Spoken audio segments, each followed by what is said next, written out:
Idade Média, do século VI ao século XV.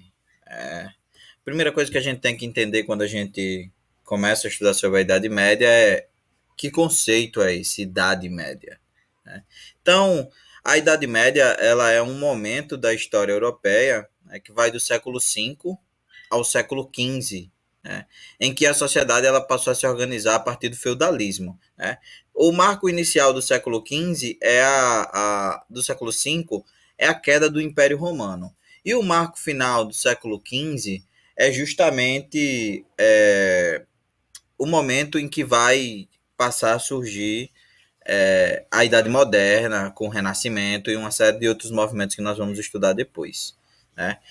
Ela ganha esse nome de Idade Moderna, de Idade Média, justamente pelos historiadores do século XIX. São esses historiadores do século XIX que vão dizer cada momento histórico vai dividir a história da humanidade em antiguidade, Idade Média, Idade Moderna e depois Idade Contemporânea, né? São esses historiadores do século XIX que fazem essa divisão. E ganha-se esse nome de Idade Média justamente porque é um momento que se dá entre a Idade Antiga, uma idade que chamou a atenção pelos começos da racionalidade que ela tentou desenvolver, principalmente através da filosofia, né? E a Idade Moderna, que é um outro momento também marcado pela retomada dos valores do questionamento da racionalidade. E aí, pelo fato dela se encontrar no meio, ela ganhou esse nome Idade Média, né? A Idade Média também pode ser chamada de Idade das Trevas. Esse é um termo preconceituoso. Ele foi construído justamente na ideia de que nesse período a humanidade ela ficou a humanidade europeia ela foi marcada principalmente pela ênfase na religião e o distanciamento de um pensamento racional, o que acabou fazendo com que não houvessem tantas produções científicas, que não houvesse tanto desenvolvimento, né? Isso é um erro porque a Idade Média assistiu, por exemplo, o desenvolvimento de uma série de tecnologias agrícolas, por exemplo, né? Então, esse termo é preconceituoso, Idade das Trevas. Então, a Idade Média ela pode ser dividida em dois momentos. O primeiro momento é chamado de Alta Idade Média, né, que é o momento de desenvolvimento do feudalismo. Nós já estudamos ele na aula passada, né, quando nós falamos sobre os povos bárbaros e sobre a construção do Império Franco, né? E aí você tem, após as cruzadas, a Baixa Idade Média, que seria um momento de decadência do feudalismo, né? Os primeiros séculos da Baixa Idade Média são séculos marcados por um feudalismo já estabelecido, já bem consolidado, né? Já os séculos que vêm depois, eles são os séculos que são séculos decadentes mesmo, são séculos em que o feudalismo ele vai entrar em declínio, né? Mas o que é o feudalismo? A primeira coisa que a gente tem que pensar quando a gente fala em feudalismo é que é um sistema social, cultural, político e econômico que é marcado por três elementos. A primeira coisa é o feudo, né? Você tem o feudo como sendo a base de todas as relações sociais, o feudo que também é um espaço, né? Você tem as relações de servidão, que são relações que vão ser estabelecidas entre servos e senhores, e que a gente vai falar um pouco mais à frente. E você tem as relações de suzerania e vassalagem, né, que também vamos tratar mais à frente. Vamos abordar agora cada um desses conceitos a partir deles mesmos. Então, você tem aí o feudo. O que é o feudo? O feudo é esse grande espaço rural que vocês podem ver aí do lado esquerdo na imagem, né? Você tem um castelo. No entorno desse castelo, você tem o castelo é o lugar fortificado, é o lugar onde reside o senhor feudal, né? E é o lugar que sempre que os servos precisam de proteção é onde eles vão ficar abrigados. Você tem o manso senhorial, que é uma terra que é utilizada justamente para a agricultura, né? E parte dessa agricultura é diretamente direcionada ao senhor feudal. Você tem o manso, que é dos servos, ou seja, o espaço onde os servos praticam a agricultura, né? Onde eles desenvolvem as suas atividades econômicas. Você tem a igreja, porque a igreja católica acaba sendo Sim, essa grande instituição que vai estar presente basicamente na vida de todas as pessoas. Porque o mundo feudal ele tem sua base cultural principalmente ligada à Igreja Católica, e a gente vai ver isso um pouco mais para frente. Né? E você também tem a residência dos servos. Então, no geral, o feudo ele é basicamente composto pelo castelo fortificado, pelos mansos, servil e senhorial, usado pelos servos e usado pelo seu feudal para praticar principalmente a agricultura, que é a principal atividade desse momento. E você tem as terras de uso comum, né, que são bosques, florestas e pastos. Né? Esses espaços comuns eles podem ser usados por todos os sujeitos que existem na idade, na idade média. Né? É a partir daquela organização que você vai ter a instituição de alguns tipos de relações sociais. Né? São essas relações sociais que vão dar a liga entre os diversos sujeitos que existem nesse momento. Então, a principal relação construída é a relação de servidão. A relação de servidão ela substitui a relação de escravidão que a gente tinha visto até agora, né? E ela vai estabelecer um pacto entre os servos e os senhores feudais. Né? Qual é a obrigação do servo? O servo ele é responsável por plantar e produzir alimento, né? Enquanto que o senhor feudal é responsável pela segurança desses servos. Então, é como se fosse uma espécie de troca de favores. Né? Então, os servos produzem o alimento, ao mesmo tempo que o senhor feudal ele é responsável pela proteção desses servos. Né? Essa relação é uma relação que só se estabelece entre servos e senhores. No entanto, existe uma outra relação, que é a relação de suzerania e vassalagem. Né? Essa relação de suzerania e vassalagem, ela se estabelece entre os senhores feudais e o fim dela é produzir uma ajuda mútua, né? Ou seja, um senhor feudal ajuda o outro. Né? Claro, o suzerano, que é aquele que vai doar a terra, porque a relação de suzerania e vassalagem ela é marcada pelo que a gente chama de investidura. A investidura é uma doação de terra, né? O suzerano pega parte da terra que ele tem, né? E doa para outro senhor feudal, tornando-o seu vassalo. Né? E isso quer dizer o quê? Quer dizer que o cara que recebeu a terra, ele tem obrigação para aquele que doou, com aquele que doou. Né? Então isso é o que forma essa relação. É interessante perceber que essa relação está baseada naquilo que a gente chamou de comitatus na última aula, que é a relação entre os guerreiros e o seu líder, né? O senhor feudal então aparece dessa forma como um líder. E são essas doações que vão começar a construir uma hierarquização dentro do próprio da própria estrutura feudal, construindo uma classe de nobres e guerreiros. É interessante perceber aí na pirâmide, você vê o senhor feudal está bem acima. Logo na sequência vem o clero, né? Depois disso você tem os nobres e guerreiros, e na base da pirâmide você tem os servos. Né? No começo você não tem essa classe de nobres e guerreiros, é somente a partir do processo de suzerania e vassalagem que você vai criando essa classe de guerreiros. Essa é uma sociedade estamental, ou seja, ela não possui mobilidade social. As pessoas não podem, se você nasce servo, você morre servo. Se você nasce nobre, você morre nobre. Se você nasce no clero, você morre no clero. Certo? Então, você tem isso. Claro que ao longo do tempo, alguns desses cargos passaram a ser vendidos. Né? A relação de servidão ela também imprime uma ideia de necessidade de tributos. Né? Ou seja, o servo ele tem que pagar alguns impostos ao senhor feudal. E aí nós temos alguns impostos que esse servo tinha que pagar. Né? Então, você tem a talha, que é um imposto em que o servo ele doa parte da produção ao senhor feudal pelo uso da terra. Você tem a banalidade, que é o imposto para o uso dos fornos e moinhos. Né? Você tem a captação, que é um imposto cobrado por pessoa que residia no feudo.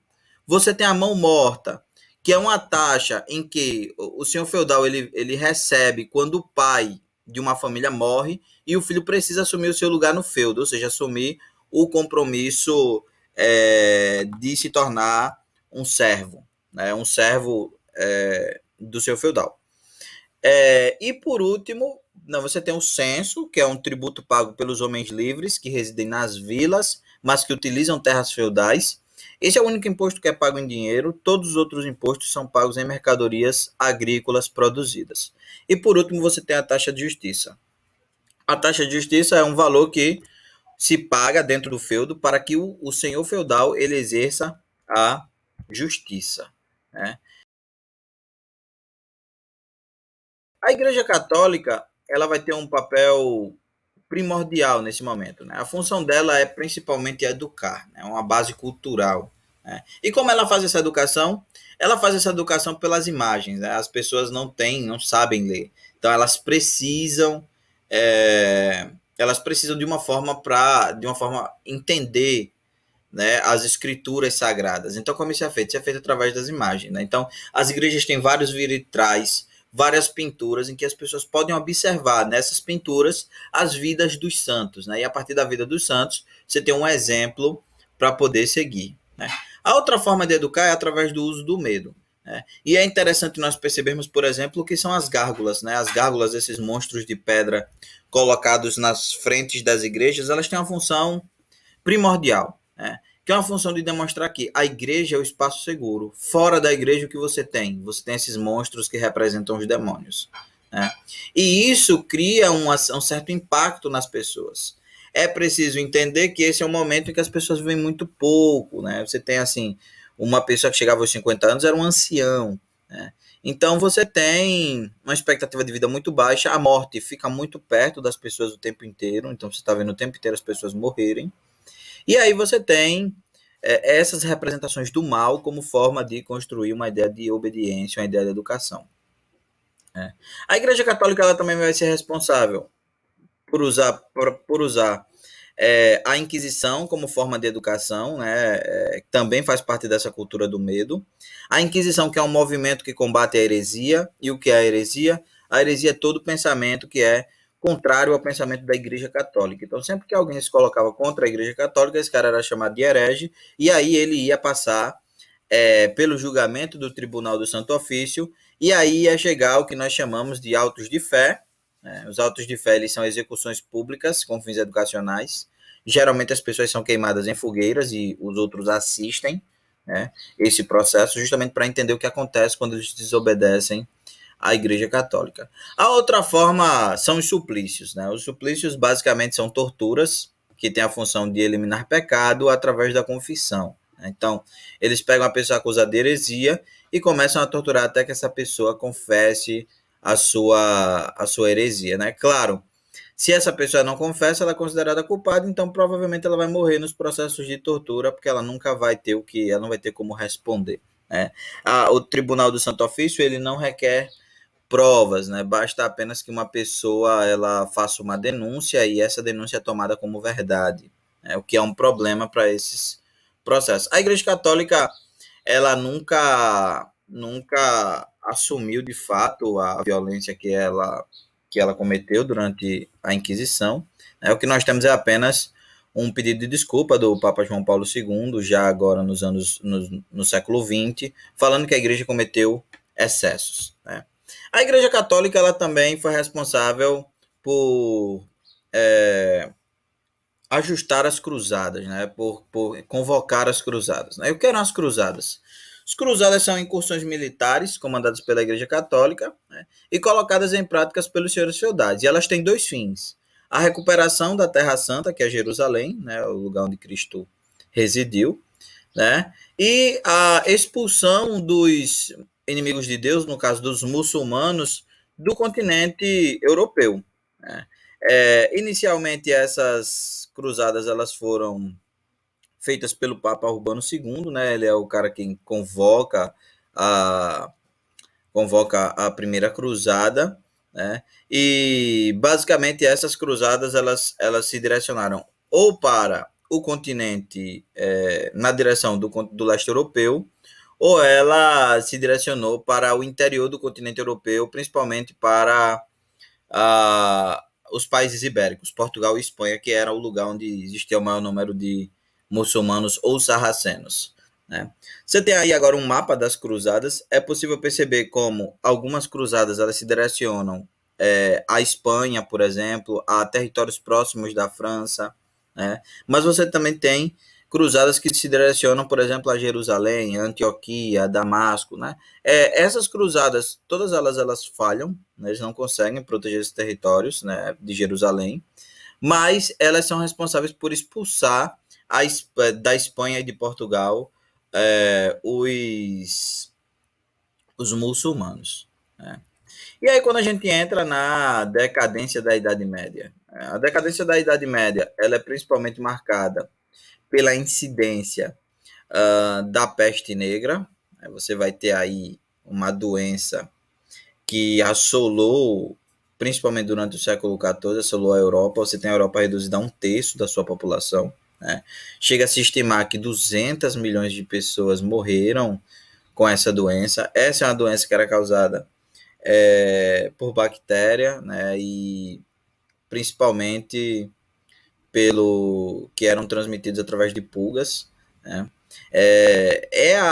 A grande quantidade de mortos que vai, de certa forma, começar a destruir o que a gente chamou aqui de feudalismo. Principalmente porque você vai ter um declínio da servidão, ou seja, uma escassez de mão de obra, né? Esses servos vão morrer, e aí você vai ter servos que cada vez mais vão começar a exigir coisas dos senhores feudais. E aí vão eliminando aquela relação que é uma relação de confiança, que é uma relação de honra, e pelo estabelecimento de outras relações. A outra coisa que a gente tem que pensar é que houve um desgaste da suzerania e vassalagem, né? Como assim, professor, um desgaste das relações de suzerania e vassalagem? Você, basicamente, um suzerano começou a doar terra para um vassalo. Esse vassalo, por sua vez, passou a doar terra para outros vassalos, né? E aí esses vassalos passaram a doar terras para outros vassalos. Ou seja, você foi criando uma relação de suzerania e vassalagem que chegava uma hora que, se você decidisse ajudar um suzerano, você estava indo de encontro a um vassalo que tinha se tornado um vassalo seu, que você tinha também a necessidade de honrar. Então, essas relações elas foram se desgastando por causa disso, né? E, ao mesmo tempo, você vai ter um renascimento comercial e urbano, né? As cidades elas começam a surgir nos trajetos das cruzadas, principalmente através do que nós chamamos de feiras livres, né? Criando, assim, outras possibilidades. Como assim, professor? As feiras livres criavam cidades, né? As feiras livres eram feiras itinerantes de comerciantes.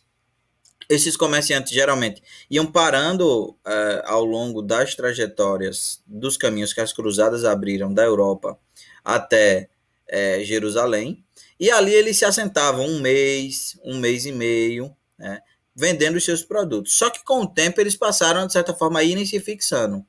E ao irem se fixando, eles vão formando espaços urbanos, né, que ficaram conhecidos por burgos, né? E por que burgos?